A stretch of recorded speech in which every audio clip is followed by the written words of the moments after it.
Eu sou o professor Antônio Carlos e queria comentar um pouco sobre os aspectos gerais do tributo neste vídeo.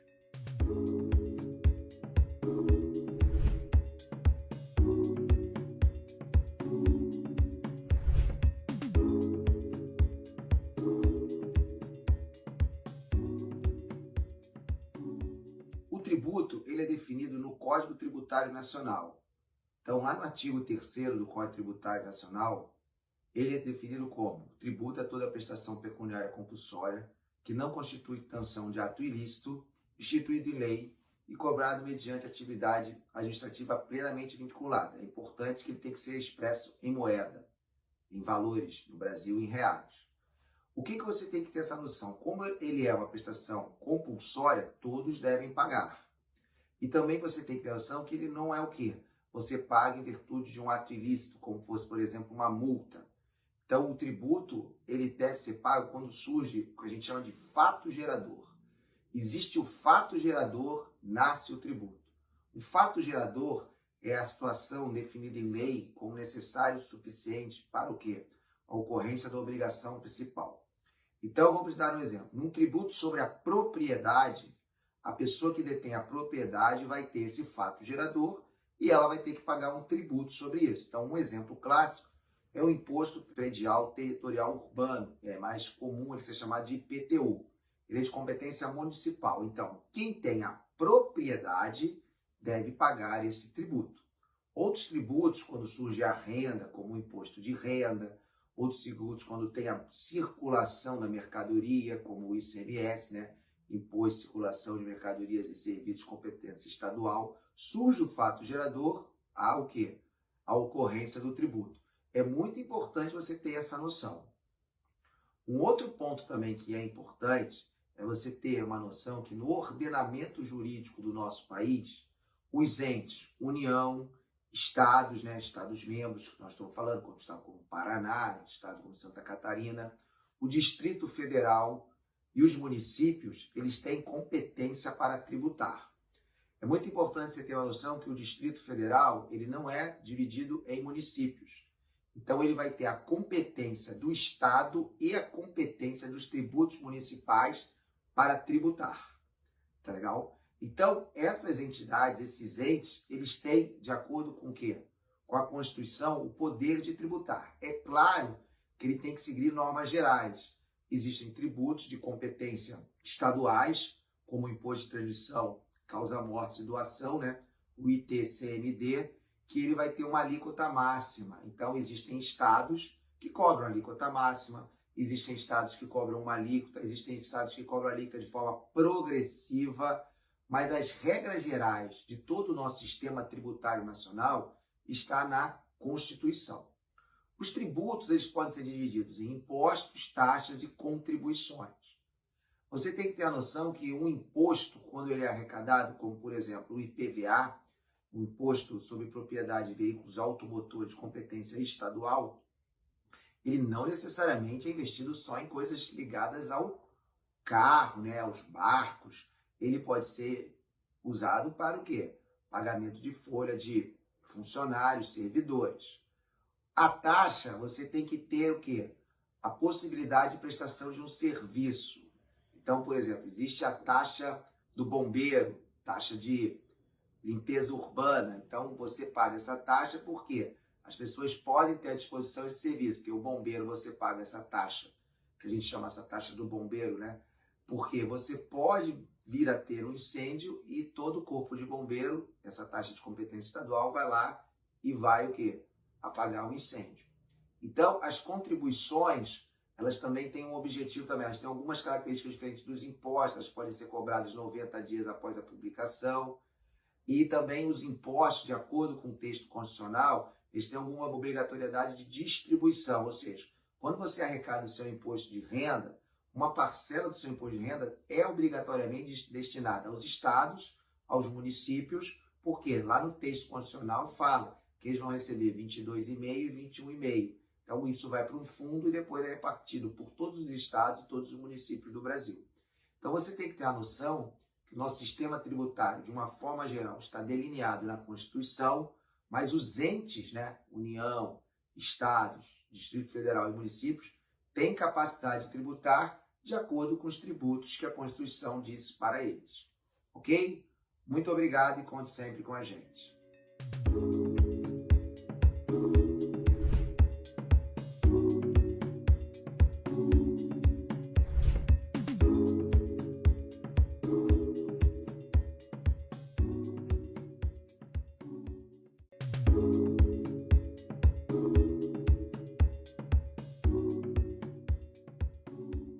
Olá, eu sou o professor Antônio Carlos, especialista na área de finanças e tributário, e iremos comentar um pouco nesse vídeo sobre os tributos da União.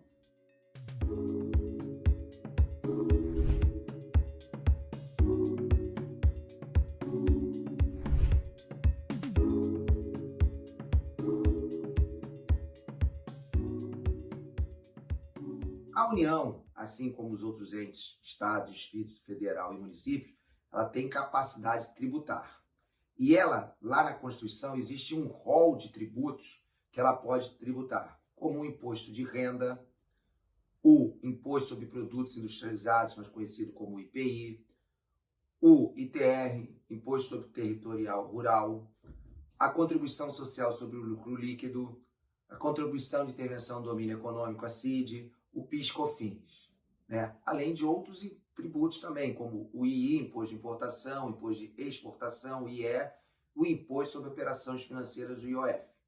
Então, dentro desse arcabouço, o que acontece? Cada tributo tem um fato gerador. À ocorrência do fato gerador, a União vai cobrar o tributo. O tributo, qualquer que seja, ele é a união de duas partes. Ele vai ter uma base de cálculo, que é o valor sobre o qual vai ser incidida uma alíquota. Então, sobre esse valor vai ser incidida uma alíquota e aí você vai ter o valor a pagar do tributo. Então, vamos dar um exemplo. Se eu tenho lá uma renda, e essa renda, por exemplo, é de um montante de R$500 mil, sobre essa base, provavelmente nós vamos ter uma alíquota, essa alíquota vai ser incidida sobre esse valor. É claro que, às vezes, quando a base é pequena, nós temos uma isenção, né? Não existe esse tributo. Então, pessoas no Brasil que ganham valores como salário mínimo não são tributáveis com imposto de renda. Já uma pessoa que ganha, por exemplo, 10 salários mínimos, ela provavelmente vai ser tributada com imposto de renda. É claro que ela pode ter algumas condições, no caso ele está falando de pessoa física, que pode levar à isenção, como se a pessoa tiver algumas doenças lá, que são doenças descritas, que podem ter até isenções de imposto de renda. Vamos falar um pouquinho sobre alguns tributos de competência da União. Um dos mais relevantes é o imposto sobre a renda. Incide tanto sobre as pessoas jurídicas como sobre as pessoas físicas. Nas pessoas jurídicas, você vê que no Brasil existem 4 formas de você pagar imposto de renda. Existe lá o nosso MEI, né?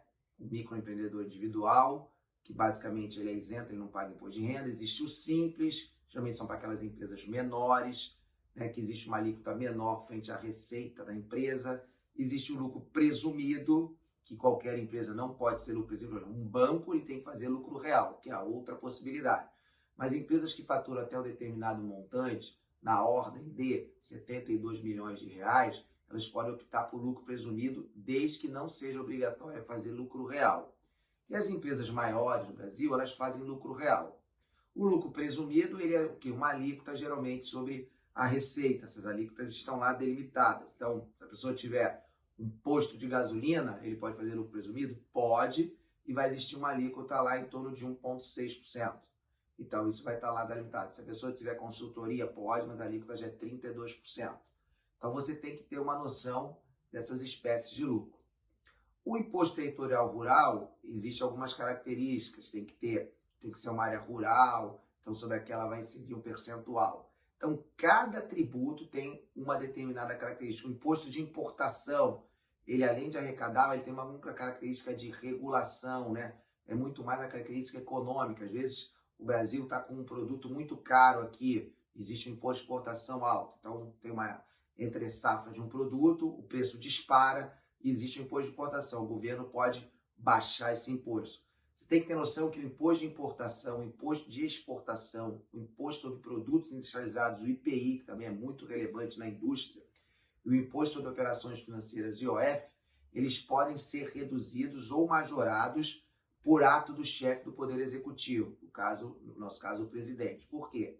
Eles não seguem o princípio da anterioridade, né? Então, o que a gente fala, o II, o IE, o IPI, o IOF não seguem o princípio da anterioridade. Então, eles são tributos que eles têm muito esse caráter regulatório de, às vezes, ter algum problema na economia e você poder usar isso. Quando teve a nossa crise de 2008, para melhorar a atividade econômica, o governo reduziu o quê? As alíquotas do IPI sobre a linha branca e automóveis. Isso foi interessante por qual motivo? Porque houve uma redução de preços e as pessoas que estavam tendo uma queda de renda puderam ainda comprar linha branca, né? Geladeira, fogão e até mesmo automóveis. Então você tem que entender essa característica geral desses tributos da União. Então, sempre lembrando, todo tributo tem um fato gerador, surge o fato gerador, vai ter a existência do tributo. Esse tributo, o valor a ser pago, vai ser uma combinação da base de cálculo com a alíquota existente sobre o respectivo tributo. Ok? Muito obrigado e conte sempre com a gente.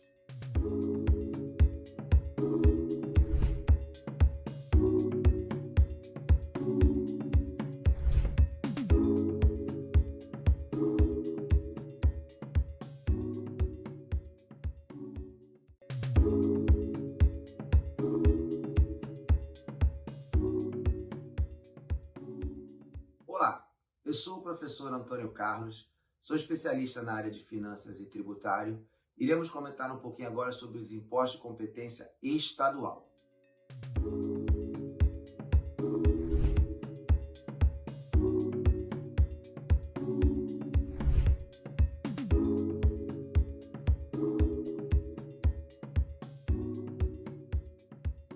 Os estados membros do Brasil, como Paraná, Rio Grande do Sul, Estado de Pernambuco, todos os estados têm capacidade de tributar, assim como o Distrito Federal, os municípios e a União.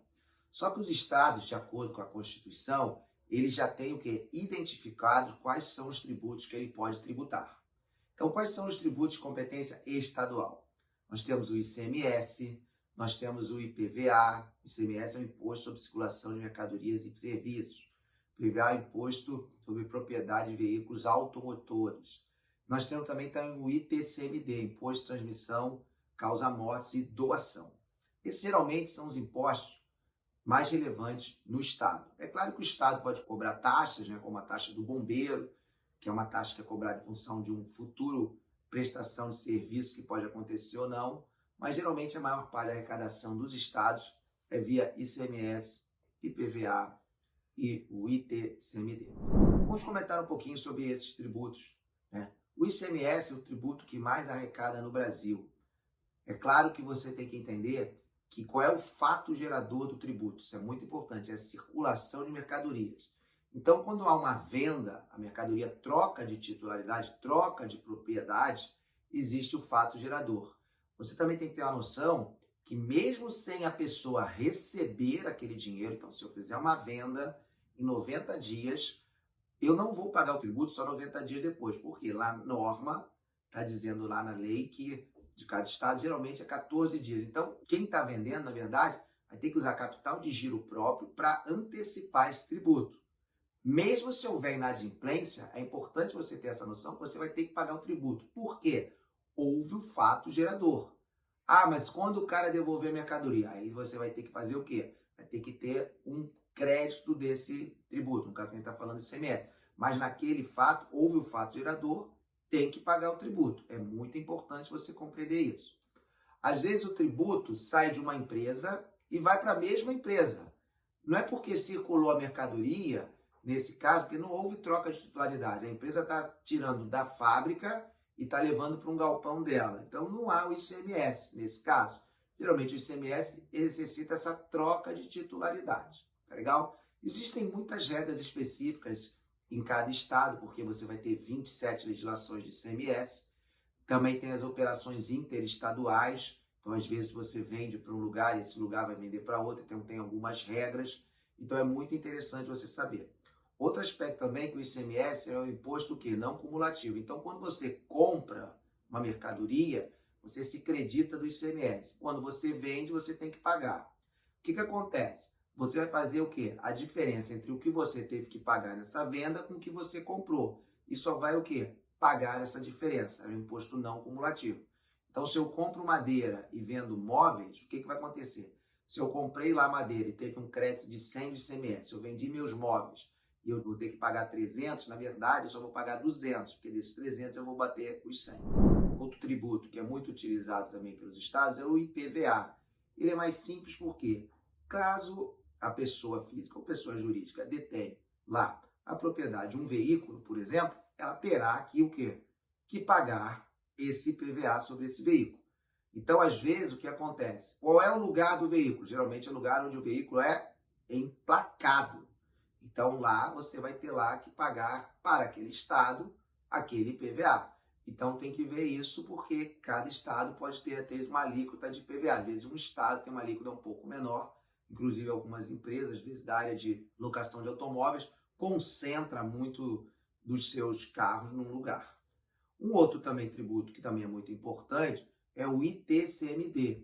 Esse imposto de transmissão, causa morte e doação, é quando, por exemplo, a pessoa morre, vai ter que pagar uma percentual. Então, se eu tenho um bem lá de R$1 milhão e no meu estado cobra 4%, para esse herdeiro ser dono desse imóvel, né, desse bem, ele vai ter que pagar lá um quê? Um documento de arrecadação do estado, né?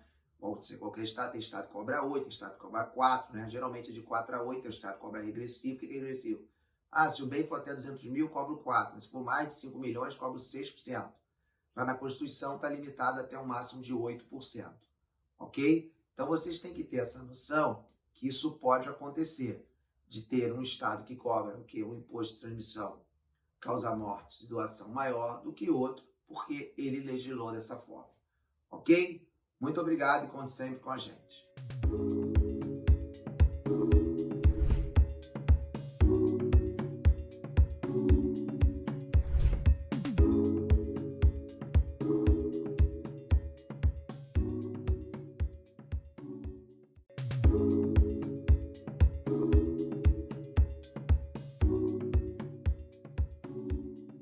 Olá, pessoal. Meu nome é Paulo Miller, eu sou mestre em Finanças e Economia Empresarial e hoje a gente vai conversar um pouquinho sobre a compensação tributária do ICMS. Então, a gente vai fazer um exemplo aqui e ver como é que funciona essa compensação tributária quando a gente está falando de ICMS.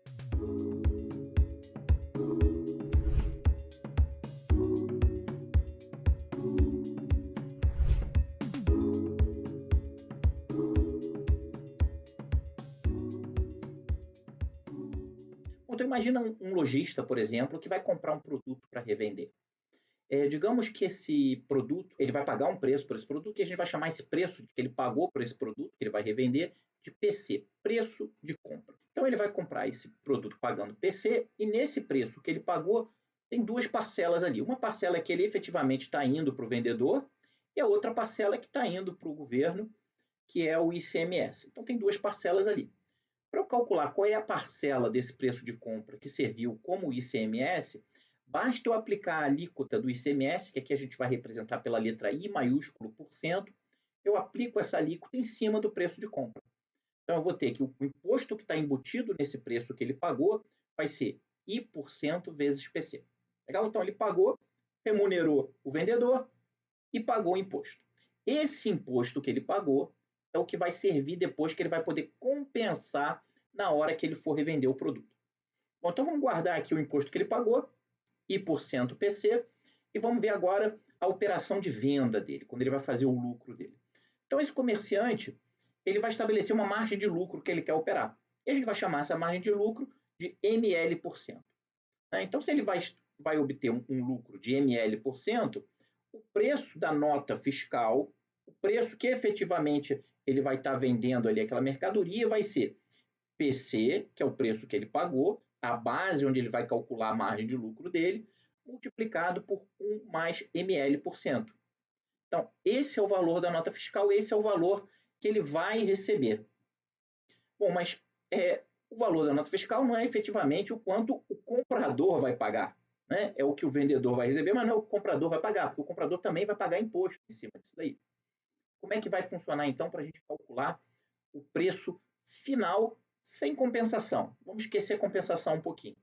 Então, a forma como a gente aplica o ICMS é dividindo o preço da nota fiscal por 1 menos a alíquota do ICMS. Então, a gente vai ter que o preço sem compensação, o preço final sem compensação, vai ser dado por PC 1 mais IL%, isso aí que é o preço da nota fiscal, dividido por 1 menos I%, que é a alíquota do ICMS. Bom, em cima desse preço, aí sim o revendedor, né, esse lojista que está fazendo esse negócio, ele pode descontar o imposto que ele já pagou. Então, aquele I% PC, ele pode tirar desse preço sem compensação, é aí que entra a compensação, né? E o preço final para o consumidor vai ser dado por essa expressão grande aí, né? PC 1 mais ml% dividido por 1 menos I%, e aí menos, aí é que a gente está tirando o imposto que já foi pago anteriormente, menos I% PC.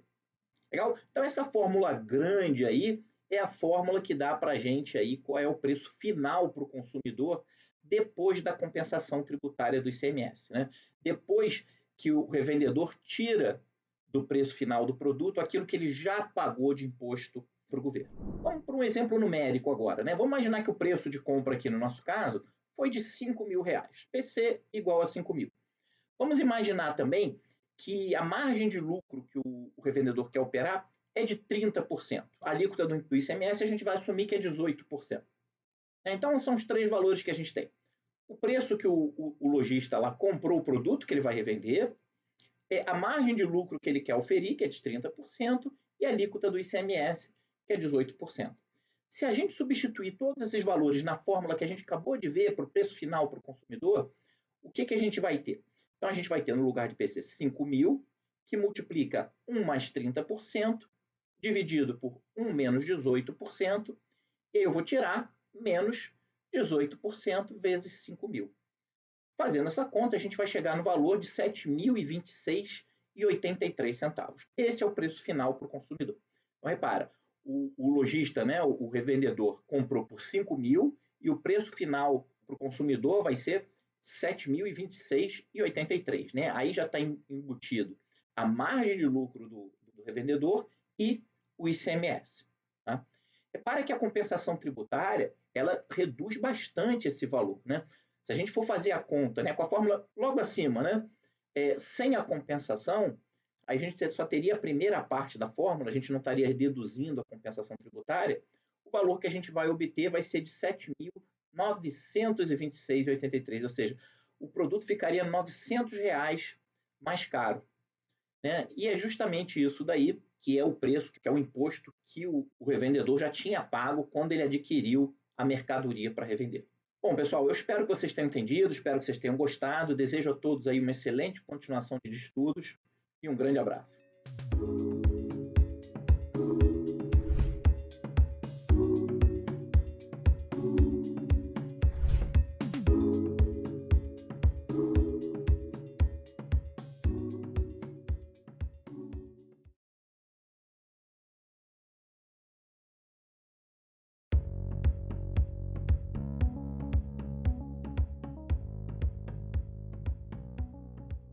Olá, este é o podcast do tema Aspectos Tributários na Atividade Comercial.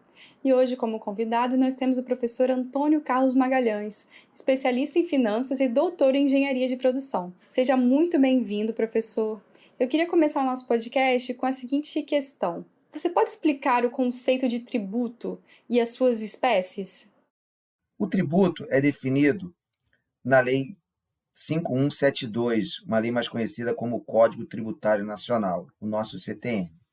Seu artigo 3º, o tributo é definido como toda prestação pecuniária compulsória, ou seja, ela é obrigatória, compulsória, e ela deve ser o quê? Uma prestação que deve ser paga em pecúnia, em dinheiro.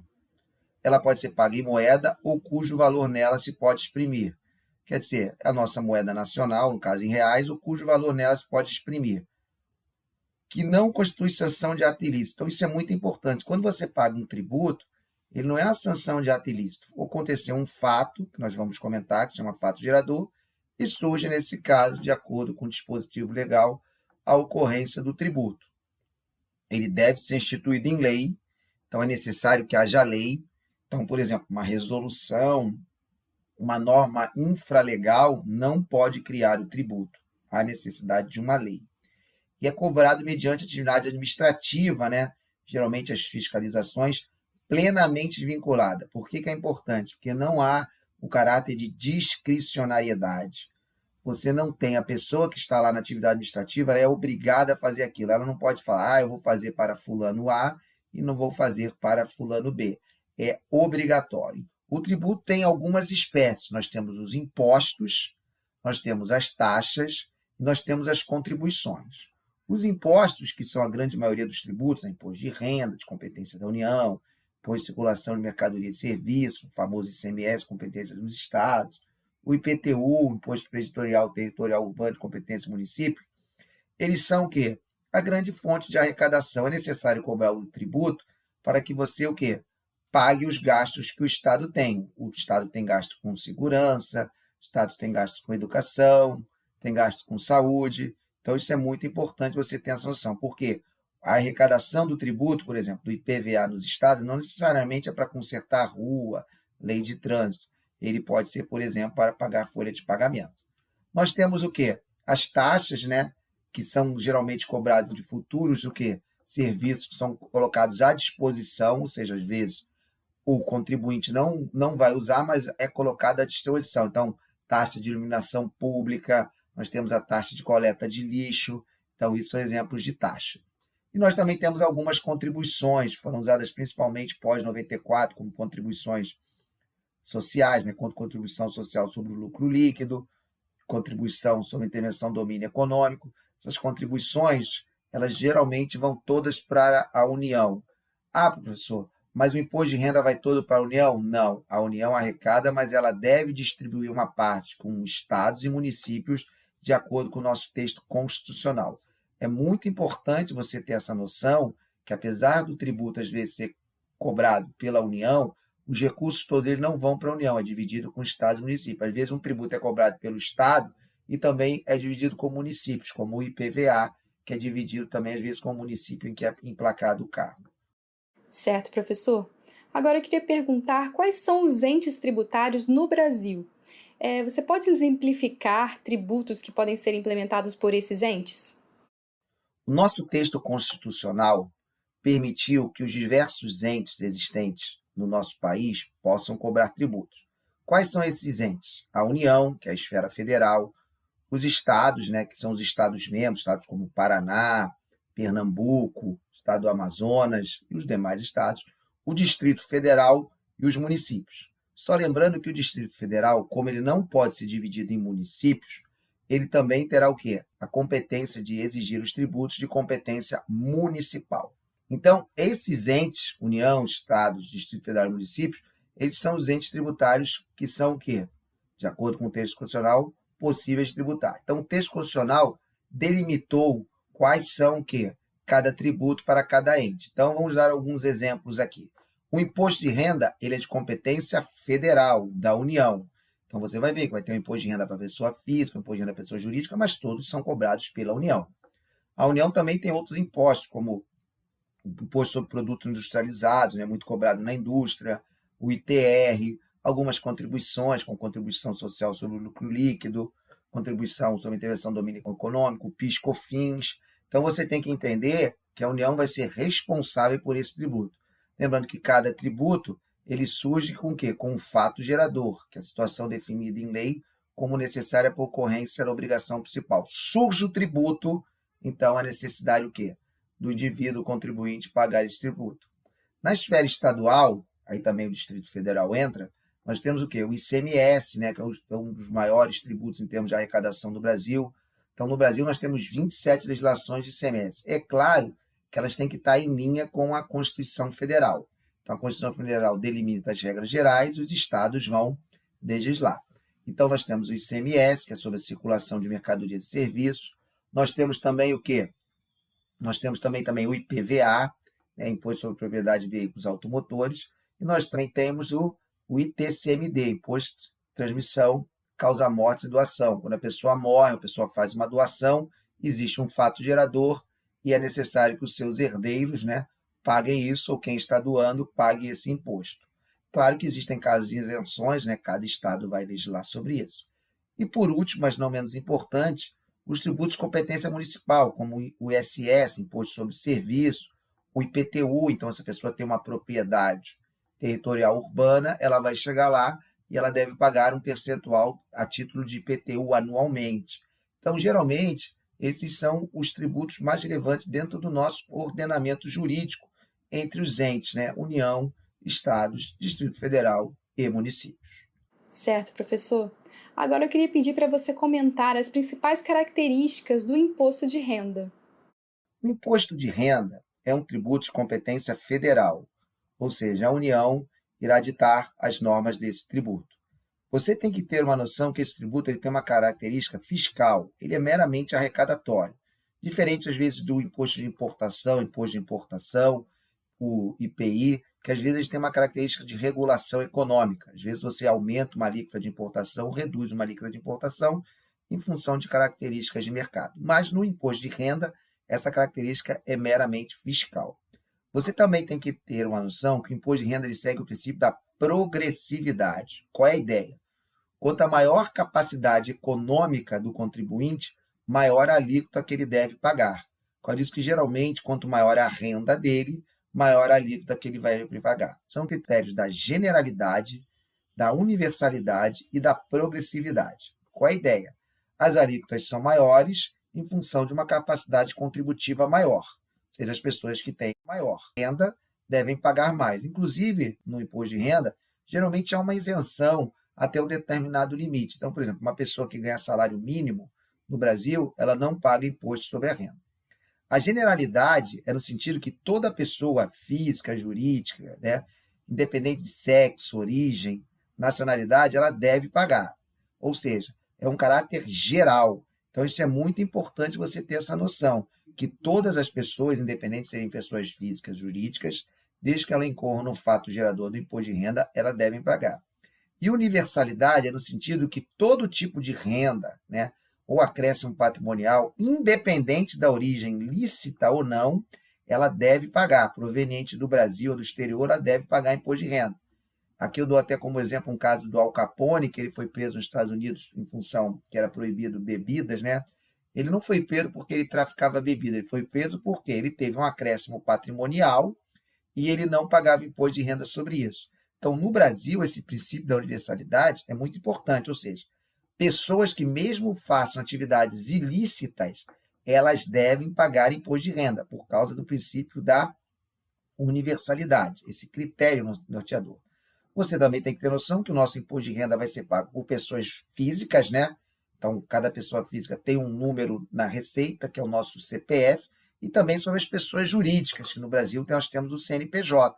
Então, a pessoa jurídica vai poder optar por ser lucro real ou lucro presumido, ou até mesmo no caso que a gente chama de simples, ou até empresas muito pequenas, que é o caso do microempreendedor individual, que na maioria das vezes são isentos. Então, você tem que ter essa noção que o imposto de renda ele tem esses pontos abordados de universalidade, generalidade e progressividade. Obrigada, professor, por explicar essas características. Agora eu queria pedir, professor, para você comentar os impostos federais II, IE, IPI e ITR. A União ela tem a possibilidade de tributar diversos fatos geradores em função do texto constitucional. Entre eles, nós temos o imposto de importação, mais conhecido como II, o imposto de exportação, mais conhecido como IE, o imposto sobre produtos industrializados, mais conhecido como IPI, e o imposto sobre território rural, o nosso ITR. Vamos falar um pouquinho sobre cada um. O imposto de importação, ele tem a característica muito mais regulatória do que arrecadatória. Qual é a ideia? Às vezes o Brasil tem uma indústria muito incipiente e ele não quer que produtos do estrangeiro venham aqui e destruam essa indústria. Então, ele aumenta a alíquota de importação. Então, para que alguém queira comprar uma mercadoria dessa do exterior, terá que o quê? Pagar um tributo maior. Então, o preço aqui do produto vai aumentar. Isso protege um pouco a indústria nacional. Em contrapartida, às vezes existe já uma tributação, uma alíquota, por exemplo, de 20% de I, e aqui está muito caro, por exemplo, determinado produto nacional. O governo pode ir lá e baixar isso. É importante você notar que todos esses 4 tributos, II, IE, IPI e IOF, eles não seguem o princípio da anterioridade, ou seja, a União, o chefe do Executivo, pode baixar ou aumentar essas alíquotas. O imposto de exportação, ele tem a ideia de que, às vezes, você pode, geralmente esse imposto ele tem alíquotas baixas, a maioria das vezes zero, mas às vezes você tem um grande incentivo a exportar e está faltando produto aqui.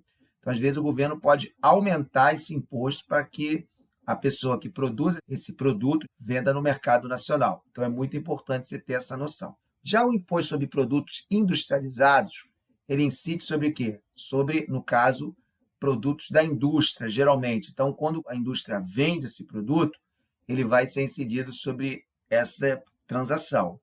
Lembrando bem que também existe o ICMS, que não é o caso aqui, o ICMS de competência estadual, mas muitas indústrias elas também pagam ICMS e IPI.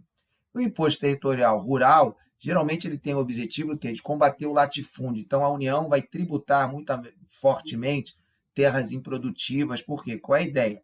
Que a pessoa deve produzir naquelas terras, gerar atividade econômica, porque isso vai ser importante para a atividade econômica global no país, ou até mesmo que aquela terra no futuro possa ser usada em outras atividades. Então, ele também tem essa característica. Obrigada, professor Antônio. Agora, você poderia comentar sobre os impostos estaduais, como o ICMS, o IPVA e o ITCMD? A Constituição Federal permitiu que os entes pudessem cobrar determinados tributos.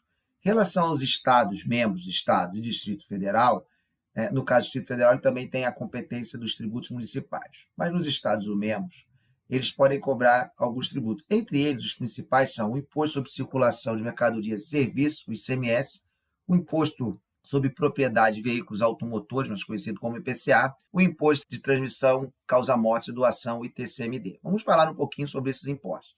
O Imposto de Circulação de Mercadorias e Serviços é um imposto com forte caráter arrecadatório. Qual a ideia dele? A circulação de mercadoria, a tributação. É importante você ter uma noção que esse imposto é não cumulativo, ou seja, quando eu compro uma mercadoria que depois eu vou agregar valor ou eu vou revender ela, eu somente vou pagar o ICMS sobre o valor agregado. Então, se eu compro uma mercadoria por 100 e vendo ela por 150, quando eu comprei essa mercadoria por 100, se tinha 10 de ICMS, e eu vendo por 150 e tem 15, quando eu for pagar meu documento de arrecadação estadual, eu somente vou pagar 5. Por quê? O valor agregado foi 50, que foi a diferença entre 100 e 50. Então, sobre ele, geralmente é o que eu pago. Na verdade, como eu teria que pagar 15, mas tem um crédito de 10, eu pago 5. Então, você tem que ter essa noção. As legislações de ICMS podem variar um pouco de estado para estado. É muito importante a questão de negociação entre os estados. Existem alíquotas de ICMS interestaduais e é muito importante você ter noção. Lembrando que nós temos 27 estados-membros, então nós vamos ter 27 legislações diferentes. No caso do IPVA, Imposto sobre Propriedade de Veículos Automotores, então sobre automóveis, sobre lanchas, essas coisas tem que pagar IPVA. Então, o que acontece? Você tem a propriedade e você vai pagar um percentual definido pelo Estado, onde está alocado aquele bem, e aquilo ali vai ser tributado. Então, geralmente, o carro, onde foi emplacado, o lugar onde foi emplacado, o Estado ali vai tributar. Então, você também tem que ter essa noção. E você também tem o ITCMD, que ele ocorre quando? Quando há uma doação. Então, se uma pessoa doa para outra pessoa, ela tem que pagar um imposto para o Estado. É claro que existe uma isenção. Às vezes, em um determinado estado, a isenção é maior, no outro é menor. Então, se você doar dinheiro, doar um bem, até determinados valores, você não paga esse ITCMD. Mas, acima desses valores, é necessário você pagar um documento de arrecadação para o Estado. E também na causa-morte. Por quê?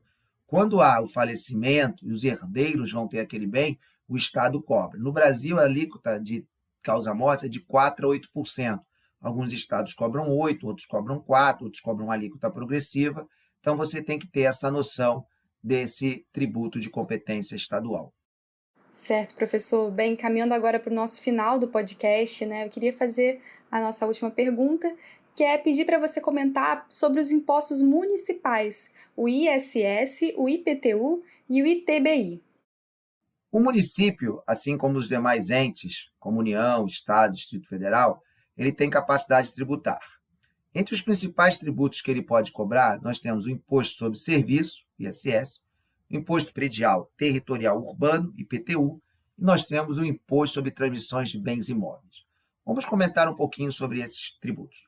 O ISS, ele é o imposto sobre serviços. É muito importante você ter noção que nós temos o ICMS de competência estadual, que também tem o S de serviços. Então, como é que você vai saber que o serviço é do município ou o serviço é do Estado para ser cobrado?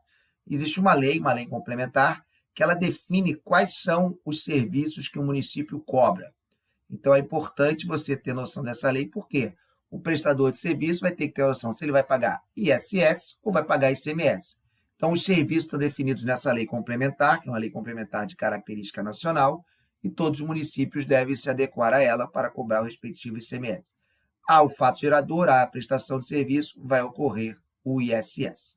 O Imposto Predial Territorial Urbano, mais conhecido como IPTU, o fato gerador dele é a propriedade, e esse imposto ele tem uma característica de ser anual.